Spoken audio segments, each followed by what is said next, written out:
wabarakatuh. Kembali lagi di program Dikma, Dialog Mahasiswa, tentunya hanya di KK Media, Media Kampus YIN Kediri. Berjumpa lagi bersama saya Samratul Abida.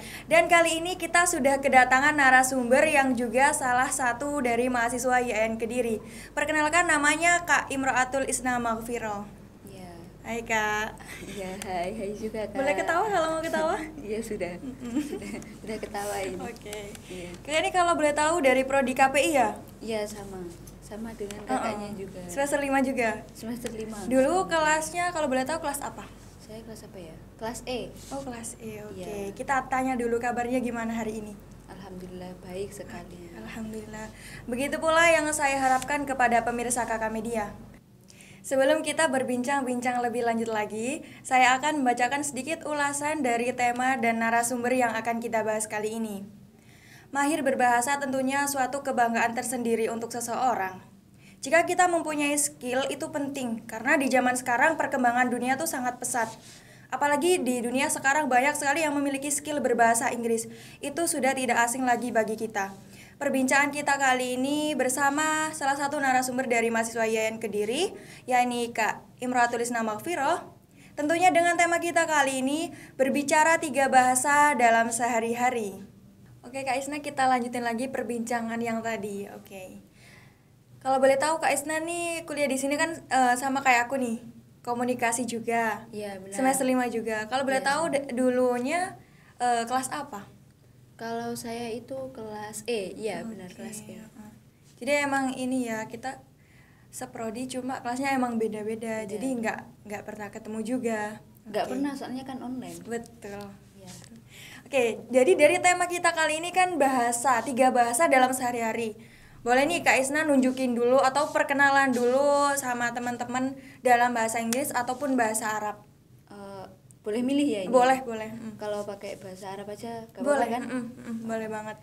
Bismillah ya. Oke. Takut ya?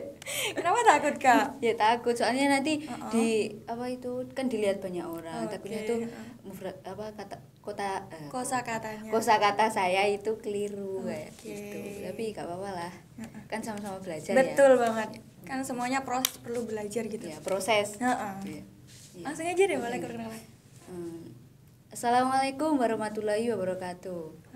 Ismi Imro'atul Isna Maghfirah, ana min Balitar. Wal al'an ana ata'alam fi YIN Kediri. Oke, terima kasih. Dulu deh buat Kak Isna. Ini apa ya? Salah satu perkenalan dari bahasa Arab yang artinya apa nih Kak? Perkenalkan, nama saya Imro'atul Isna Maghfirah. Saya dari Blitar. Oke. Terus saya sekarang sekolah atau kuliah di YIN Kediri. Oke, naam.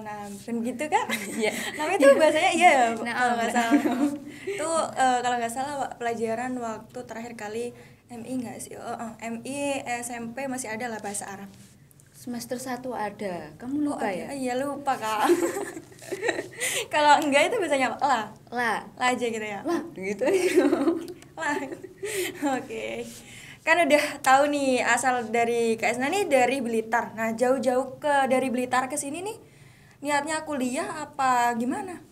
Maksudnya atau ada mau mondok apa gimana gitu? Ceritanya panjang nih. Aduh, panjang banget. Boleh Ya, langsung singkat dicerita. aja ya.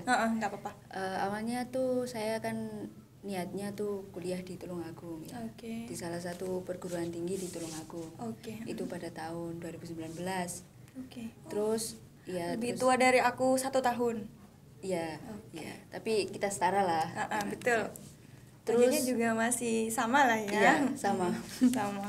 Tapi karena ada sesuatu jadinya tuh saya nggak jadi kuliah tahun 2019 itu. Oke. Padahal saya udah kayak dari apa ya, kelas 2 SMA tuh udah wambis banget gitu loh. Mau kuliah di Tulungagung. Terus ketika SPAN PTKIN itu tidak keterima tuh saya memang merasa down banget ya. Soalnya kan kalau maaf ya, saya kan UN ya dulu. Oke. UN. Ya, saya UN lah. Pengumumannya SPAN PTKIN itu kan hari pertama UNBK itu kan. Pas waktu pelajaran bahasa Indonesia ya. Lah, itu tuh saya itu antara percaya nggak percaya. Soalnya tuh masa dari sekian banyak yang daftar tuh dari sekolahanku itu tuh yang keterima cuma 1, dan itu pun gimana ya, orangnya tuh ya agak ya kalau dibandingkan dengan saya itu lebih lebih saya gitu loh, iya, gitu, tapi kok dia keterima saya enggak gitu loh. Ternyata kan ya namanya bahasa Jawanya tuh bejo-bejan gitu ya. Bejo-bejoan. Iya gitu. Terus ternyata aku lihat di apa itu di pengumumannya itu memang benar belum keterima gitu ya. Jadinya ya mau gimana lagi, memang belum rezekinya gitu ya. Terus saya daftar lagi di UMPTKIN. Saya ngurusi ya nggak di sini, saya ambil Tulungagung semua.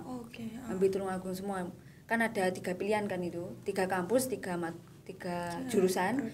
Saya milih di IAIN Tulungagung itu semuanya, sama jurusannya di IAIN Tulungagung semua. Pokoknya saya ambis banget itu loh. Ambis di situ ya pokoknya. Terus setelah ada kejadian, akhirnya pas waktu ujian UMPTKIN secara offline, itu kan sebelum pandemi ya. Itu jadi saya itu ke Tulungagung ya. Kalau waktu itu kan Blitar Tulungagung itu kan agak jauh. Terus belum punya SIM, jadinya kan belum ditegain untuk motoran sendiri gitu loh, sama orang tua. Ya, soalnya kan belum ada SIM, jadinya SIM naik kereta. Saya niat buat jalan-jalan gitu aja. Bukan kok ujian gitu. Saya pokoknya nggak ingin lulus gitu loh, nggak ingin lulus. Ikut aja dulu ikut aja dulu buat pengalaman gitu. Waktu pengumuman ternyata lulus. Saya bimbang dong. Aduh, saya ambil apa enggak? Nanti kalau saya ambil nanti gini, tapi kalau saya nggak ambil nyesel di belakang gitu. Ya udah, akhirnya nggak saya ambil gitu. Terus saya juga sempat kuliah di Blitar. Terus 2 semester, terus akhirnya saya ambil kuliah di sini. Itu tuh ujiannya mandiri. Mandiri, terus saya 2 tahun alhamdulillah mondok. Terus karena tahu kan kalau KPI itu banyak kegiatan event-event kayak gitu, tapi itu bukan alasan utama sih. Ya pokoknya inginlah merasakan gitu loh, gimana sih hidup di sama umum, sama kayak teman-teman kayak gitu. Akhirnya saya ngekos sekarang untuk mulai semester ini. Untuk mulai semester ini. Jadi dulu semester 1, 2 kan masih online. Iya. Semester 3, 4 udah mondok. Mulai dari PBAK saya. Mulai dari awal justrunya ya. Jadi emang benar-benar nggak ada kegiatan apa di sini, juga ikut UKM gitu? Enggak sih, saya ikut UKM itu semester 3. Kayak gitu. Jadi di pondok tuh kalau menurut aku ya, meskipun kita online tetap ada kegiatan. Tetap. Ngaji, banyak lah ya pokoknya. Pastilah itu. Pasti. Jadi kita kalau istilahnya kalau kita udah kesini, kalau kita kos kan kita pasti nggak ada kegiatan dong. Kecuali dia kerja atau sambil apapun. Nah kalau aktivis. Dia betul, kalau dia nggak, ya menurut aku di rumah aja bantu-bantu orang tua gitu. Bener sih perjalanannya Kak Isna hebat banget sih, ke Tulungagung bukan untuk ujian, cuma untuk ya udah dijalan aja dulu, nanti hasilnya ya udah gitu ya. Soalnya banyak pertimbangan juga sih tahun 2019 itu ya. Sumpah, kalau saya ikut keinginan sendiri itu ya gimana ya, kayak mungkin saya nggak kayak gini gitu loh. Pokoknya udah beda jalannya, kan udah dipersiapkan masing-masing ya sama Allah gitu. Karena emang mau-maunya kita, seteguh-teguhnya kita kemana. Tapi kalau emang takdirnya di sini, ya kita tetap di sini. Dan itu pasti lebih barokah sih Kak menurut aku ya. Dan sesuatu apapun yang dijalani dengan bersyukur kan, mungkin kalau menurut aku sendiri itu enak sih menurut aku. Meskipun itu masalah ataupun bisa jadi pengalaman juga. Kalau masalah mah pasti ada. Pasti ada, betul banget. Kalau aku boleh tahu nih, dari ketiga bahasa yang dimaksud ini apa aja sih Kak? Kalau saya ya, kan biasanya bahasa Jawa ya saya pastinya. Kalau pakai bahasa Jawa itu kan pastinya bukan kemahiran ya. Kan udah terbiasa juga soalnya memang. Terbiasa ya, bahasa Indonesia, terus bahasa Arab, sama bahasa Inggris. Gitu. Jadi emang itu kebiasaan dari pondok dulu atau memang sudah belajar secara otodidak nih? Sebenarnya kalau belajar otodidak tuh enggak ya. Oke. Ya ada gurunya pastinya. Soalnya tuh kalau di pondok saya tuh ya, yang di Blitar maksudnya, itu tuh wajib ya berbahasa Arab atau Inggris. Kalau memang nggak tahu ya lebih baik diam aja gitu. Soalnya saya pernah tuh jadi dihukum terus bawa kalung tulisan pendosa bahasa gitu. Oke, karena belum tahu juga ya. Iya, kalau biasanya tuh kalau masih santri baru tuh ya masih dimaafkan ya, masih dimaafu gitu, masih dimaafkan. Soalnya kan ya namanya masih baru. Jadi dulu saya pertama juga mbaknya ngomong apa sih gitulah. Ya lama-lama ya bisa, soalnya kan di sekeliling tuh kan pakai bahasa terus kayak gitu. Oke. Kalau dari definisi kakak tadi, itu termasuk alasan kakak belajar bahasa atau enggak? Iyalah, soalnya kalau nggak bisa ya nggak gimana ya, nggak hidup lah di sana jadinya. Nggak bicara sama siapa-siapa ya jadinya. Soalnya kan keharusan ya. Keharusan tuntutan di pondok juga ya. Harus pakai bahasa itu. Harus pakai bahasa. Mungkin dari keseharian juga itu bisa membiasakan ya. Kayak kita misalkan bahasa Jawa dari anak kecil juga kan sepertinya nggak tahu ya. Bahasa kayak kita, terus kita kan ngomong nih sama dia kayak biasa gitu. Jadi lama-kelamaan dia juga ikut gitu ya. Dia ngerti apa yang kita omongin. Kalau misalkan kita bilang enggak, berarti itu nggak boleh. Artinya nggak boleh. Iya, benar. Oke.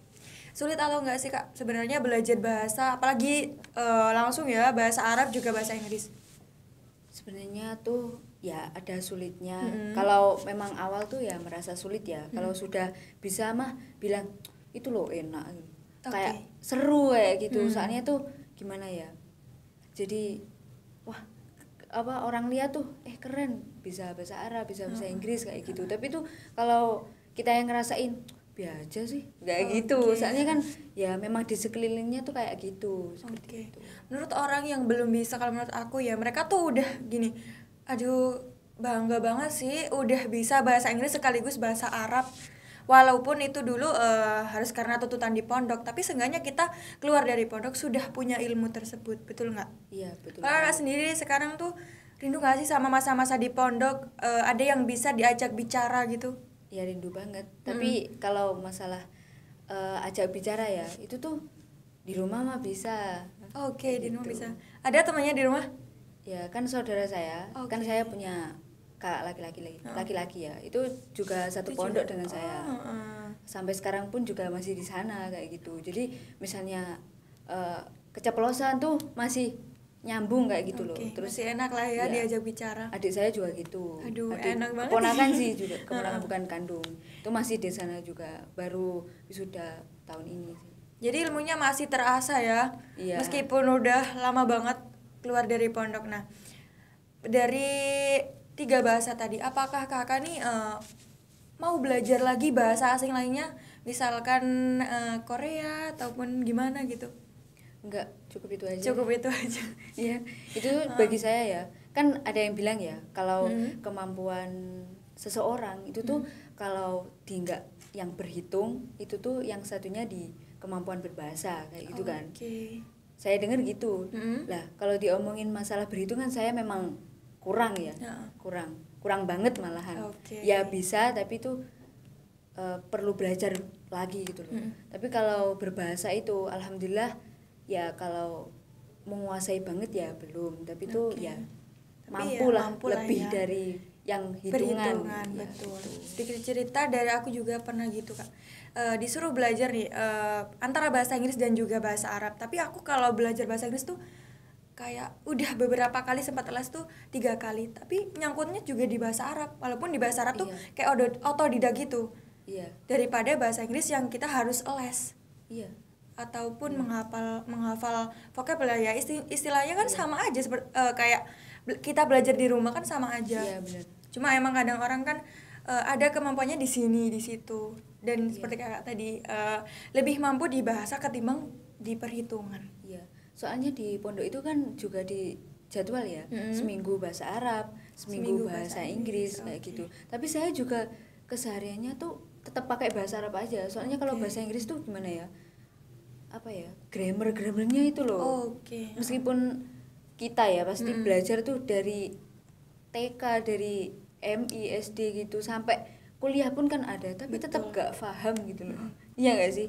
Kalau emang dasarnya udah apa ya, kayak nggak srek sih menurut aku, lebih ke nggak srek kan kita udah belajar. Jadi kita jenuh nih sama pelajaran ini, kita nggak bisa soalnya. Akhirnya kita bisa bahasa lain, hanya kita lebih peduli ke bahasa ini ketimbang bahasa yang nggak bisa tadi. Akhirnya ya itu tadi. Gak apa-apa lah ya, menurut aku kan udah bagus banget, udah bisa bahasa Arab tuh kayak ketimbang yang lain kan agak istimewa gitu loh Kak ya. Iya benar banget. Nah kakak nih mempunyai pengalaman kocak nggak sih selama belajar 3 bahasa ini? Pengalaman yang gimana nih, yang lucu gitu? Betul. Kalau pengalaman, wah soalnya saya salah satu aja yang paling mengenang. Yang paling mengenang ya, saya pernah hafalin kosakata kayak gitu. Kosakata yang kayak misalnya bahasa Arab gitu ya. Lah terus ternyata tuh saya gimana ya, meleset gitu loh. Meleset, ternyata kosakata yang saya sebutkan itu salah dan namanya itu nama guru saya yang saya setorkan itu udah salah, tapi tuh terus saya getkan gitu loh. Dikerasin. Iya dikerasin gitu. Jadi digituin, gituin. Terus saya nggak paham dong. Terus saya ulangi lagi, gini. Ternyata oh iya maaf, saya lupa ternyata apa itu bukan gini dan ini tuh yang buat malu lagi. Udah salah dan salahnya itu nama guru saya itu gitu loh. Malu gak sih? Sumpah. Gak apa-apa, itu jadi pengalaman untuk kita. Pengalaman bener banget.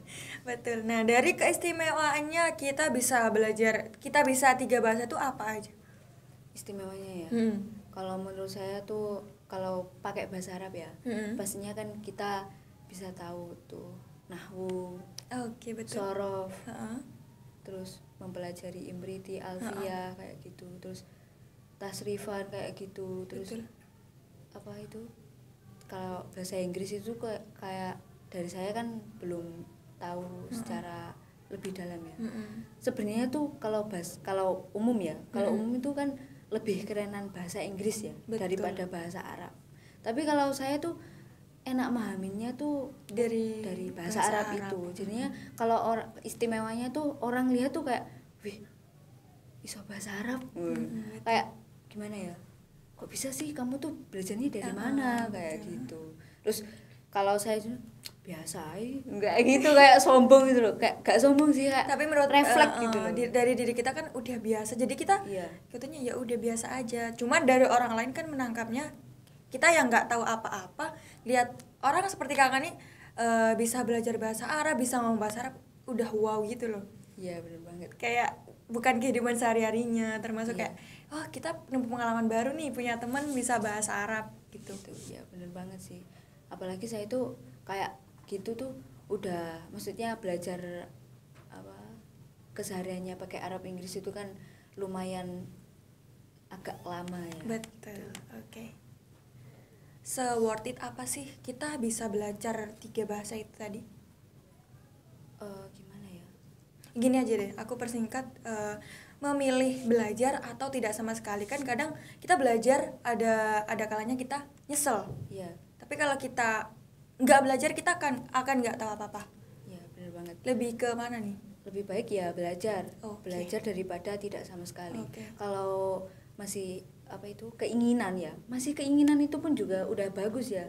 Daripada gak mau kayak gitu. Kalau udah kayak gitu belum perang aja udah bilang gak mau kayak gitu. Jadi lebih baik ya belajar aja, meskipun harus mulai dari nol, itu pun pasti kelak pasti bisa, meskipun cuma sedikit, dan sedikit itu pun berkah banget, pasti ada manfaatnya ya. Paling tidak kita maju dulu, entah bisa apa enggak, pokoknya kita udah punya pengalaman. Iya benar.